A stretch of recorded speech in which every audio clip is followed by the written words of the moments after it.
Hi viewers, welcome back to Ayudham Arivom. நேற்று அமெரிக்க அதிபர் Trump நான் நரேந்திர மோடி அவர்களுக்கு கால் பண்ணி பேச ட்ரை பண்ணேன். ஒரு 4 முறை பேச ட்ரை பண்ணேன். இருந்தாலும் ஃபோன் எடுக்கல, அவர் அவாய்ட் பண்றாரு அப்படிங்கிற செய்தி ஜெர்மனியின் ஊடகத்து வழியாக வெளியில வந்தது. அதன் பிறகு என்ன ஏது அப்படின்னு ட்ரம்ப் அவர்கள் எக்ஸ் தளத்துல என்ன அப்படிங்கிற ரிப்போர்ட்டை கொடுத்திருந்தாரு. டு பி ஹானஸ்ட், அவர் ரிப்போர்ட்டை கொடுத்தாரு அப்படிங்கிறத தாண்டி அதுக்கு பிறகு நம்ம மோடி மேல பல குண்டுகளை அவர் வீசியிருக்கிறாரு அப்படிங்கிறது தான் உண்மை. இதுல முக்கியமா பார்க்கப்படணும் அப்படின்னா, மோடி மேல வீசின குண்டுல தவளை தாவாயால கெட்ட கணக்கா இப்ப இந்த டாரிஃப் பத்தின உண்மைய அவருக்கு தெரியாம அவரு இப்ப வெளிக்கொண்டு வந்துட்டாரு. இன்னைக்கான காணொளியில அவர் அப்படி என்ன சொன்னாரு, தவளை எப்படி தான் வாயால கெட்டது அப்படிங்கிறத நம்ம பார்த்து தெரிஞ்சுக்க போறோம். ஸோ நீங்கள் பார்த்து கொண்டிருப்பது ஆயுதம் அறிவோம். ஆயுதம் அறிவோம் அப்படிங்கிற நம்ம சேனலை சப்ஸ்கிரைப் பண்ணிட்டு வாங்க. Let's dive into it.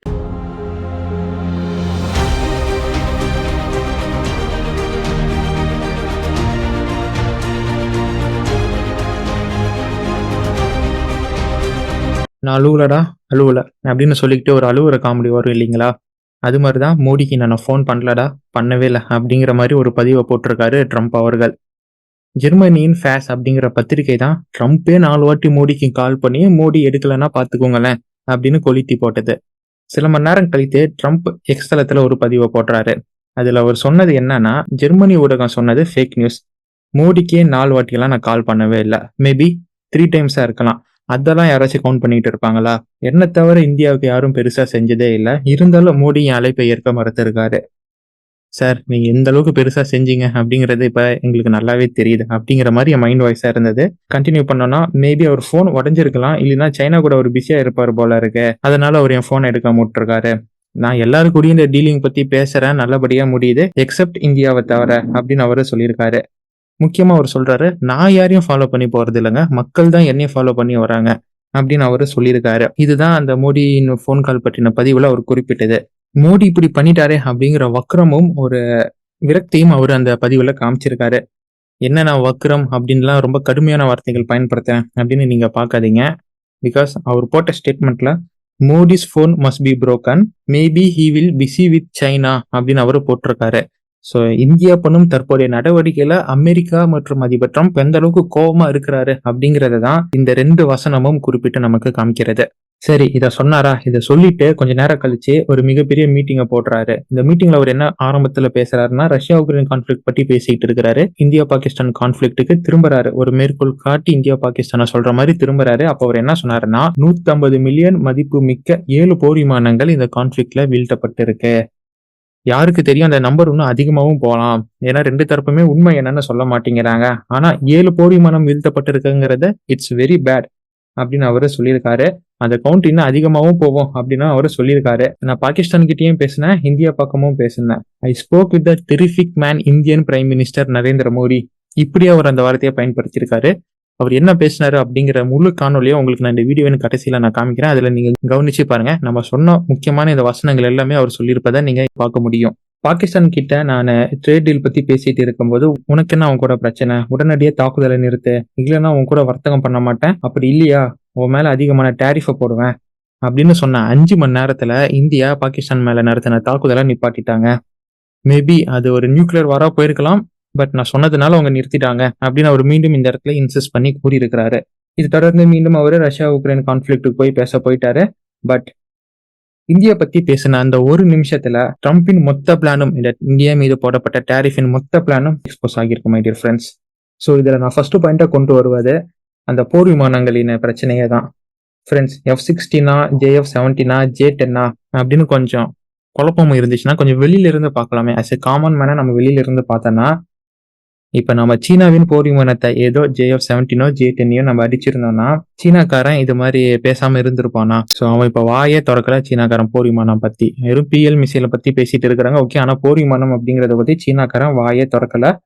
Even நடக்க இருக்கும் SCO மீட்ல நான் மோடியையும் புட்டினையும் ஏர்போர்ட்லயே போய் சந்திச்சு ரிசீவ் பண்ணுவேன் அப்படின்னு ஜி ஜின்பிங் சொன்னதாக செய்திகள் வந்துகிட்டு இருக்கு. சப்போஸ் இந்தியா அடிச்சது சீனா போர் விமானமா இருந்தா, சீனாவின் போர் விமான எக்ஸ்போர்ட் மிகப்பெரிய அளவுக்கு பாதிப்புக்குள்ள இருக்கும். சீனாவின் போர் விமானத்தின் மீதான பார்வை அங்க மாற்றப்பட்டிருக்கும். அதிகமான ப்ரொபகண்டா வந்திருக்கும் சீனா கிட்ட இருந்து. PL-15 அப்பவே நீங்க பாத்துருப்பீங்க எவ்வளவு ப்ரொபகண்டா வந்தது. அது மாதிரியான ப்ரொபகண்டா கண்டினியூஸா வந்துகிட்டு இருக்கும். ஆனா சீனா அப்படி எதுவுமே பண்ணல, ரொம்ப சைலண்டா போயிட்டு இருக்கிறாங்க. இப்ப அப்படியே இந்த பக்கம் F-16 அடிபடல அப்படிங்கிற போது ட்ரம்ப் ஏன் ரிப்பீட்டடா அவ்வளோ போச்சு இவ்வளோ போச்சு இத்தனை $1 மில்லியன் போர் விமானங்கள் போச்சு கவுண்ட்டை சொல்ல மாட்டேங்கிறாங்க அப்படின்னு அவர் சொல்லணும். இல்லை ஏன் டேரிஃபை போட்டதுக்கு போகணும்? இந்த ஒரு கேள்வி. பாகிஸ்தானோட நான் வர்த்தக பேச்சுவார்த்தையை நடத்திட்டு இருக்கும்போது நீ உள்ள பூந்து இது மாதிரி சம்பவம் செஞ்சுக்கிட்டு இருக்கிறியே, இதனால பாகிஸ்தான் உடனான என்னுடைய ட்ரேட் டாக் அப்படிங்கறது பாதிச்சுக்கிட்டு இருக்கு. நீ உடனே ஒதுங்கிக்கோ. சப்போஸ் நீ ஒதுங்கல அப்படின்னா நாங்க பண்ணிட்டு இருக்கோம் இந்த டீலிங்ஸ் ட்ரேட் இது எல்லாமே நாங்க அடியோட நிறுத்துவோம் உடனடியா. இல்லைன்னா ஹை டேரிஃப் உன் மேல போடப்படும். இது கூடவே 24 மணி நேரத்துல நீ எனக்கு கால் பண்ணி சொல்லணும்.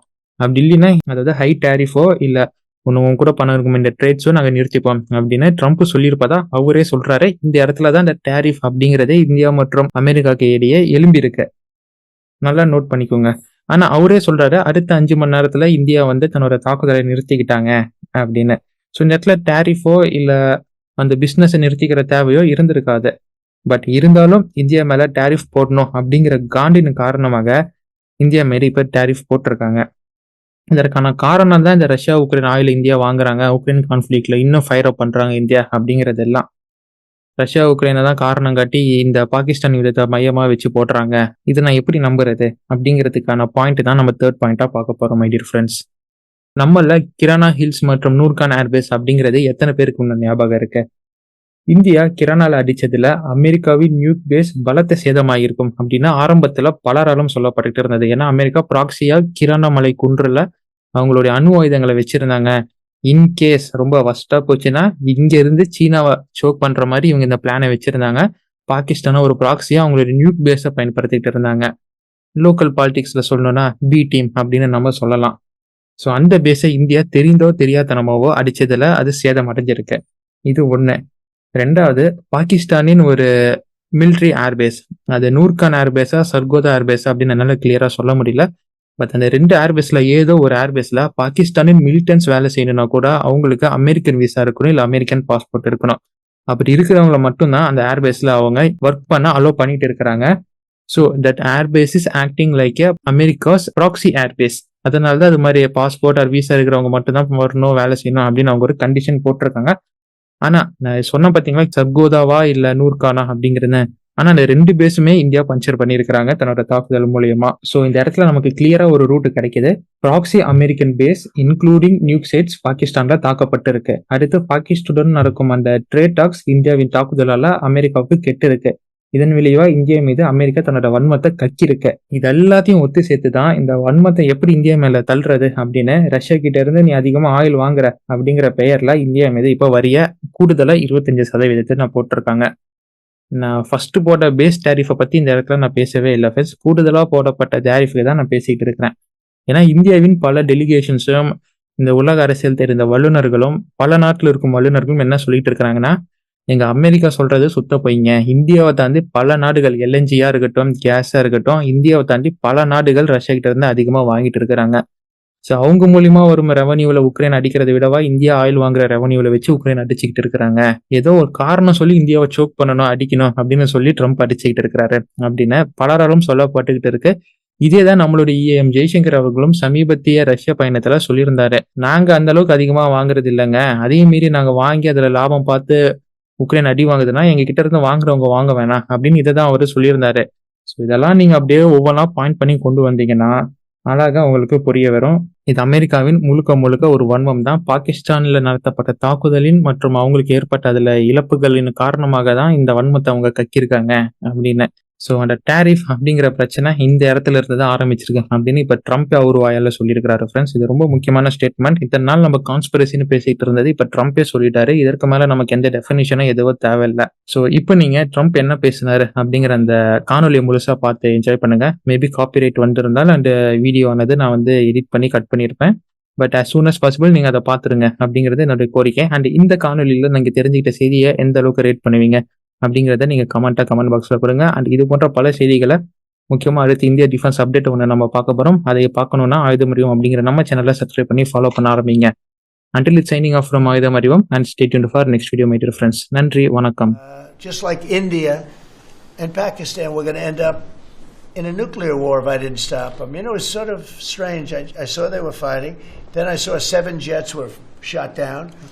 I said, that's not good. That's a lot of jets, you know. $150 million planes were shot down. a lot of them, 7, maybe more than that. They didn't even report the real number. And I'm talking to a very terrific man, Modi of India. And I say, what's going on with you in Pakistan? Then I'm talking to Pakistan on trade. I said, what's going on with you in India? And the hatred was tremendous. Now, this has been going on for a hell of a long time, like sometimes with different names for hundreds of years. But I said, what's going on? I said, I don't want to make a trade deal. No, we want to make trade deal. I said, no, I don't want to make a trade deal with you. You're going to have a nuclear war. You guys are going to end up in a nuclear war.